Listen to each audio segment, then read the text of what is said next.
Bütün ölkə üzrə Qurban Bayramı ilə əlaqədar hazırlıq işləri artıq yekunlaşıb. Naxçıvan Muxtar Respublikası da daxil olmaqla bütün rayon və şəhərlərdə qurbanlıq heyvanların satışı və kəsimi həyata keçiriləcək.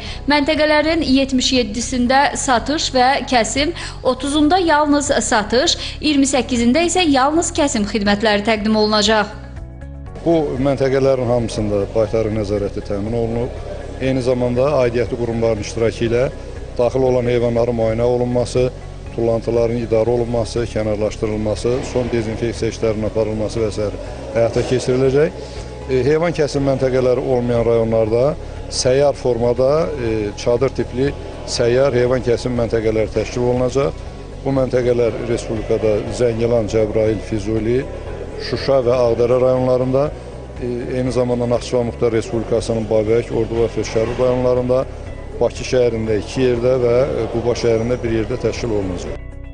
Lakin qurban kəsməyin də öz şərtləri var. İlahiyyatçı Ağa Hacıbəyli deyir ki, borc, kredit, sələm almaqla qurban kəsmək olmaz. Qurban halal zəhmətlə qazanılan pulla kəsilməlidir. Bundan başqa qurbanlıq heyvanın erkək olmasına da diqqət etmək lazımdır.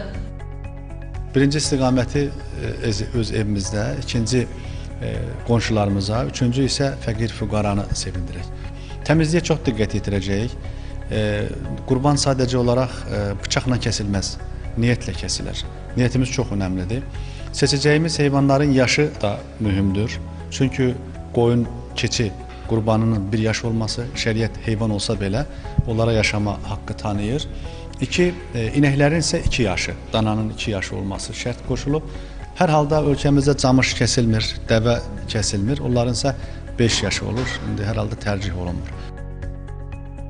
Sağlam və nöqsansız heyvan seçilməlidir. Kör, şikəst, axtalanmış, boynuzu qırılmış və ya hər hansı bədən üzvündə eybi olan heyvanı qurban kəsmək olmaz. Qurbanlar bayram namazından sonra kəsilməlidir. Pay bölgüsü isə gözə yara aparılmalıdır. Bütün kəsilən qurbanların, edilən duaların qəbul olması diləyi ilə Nilufər Səlim, Vahab İmanzadə, Çinarə Vaqif, Telesəhər.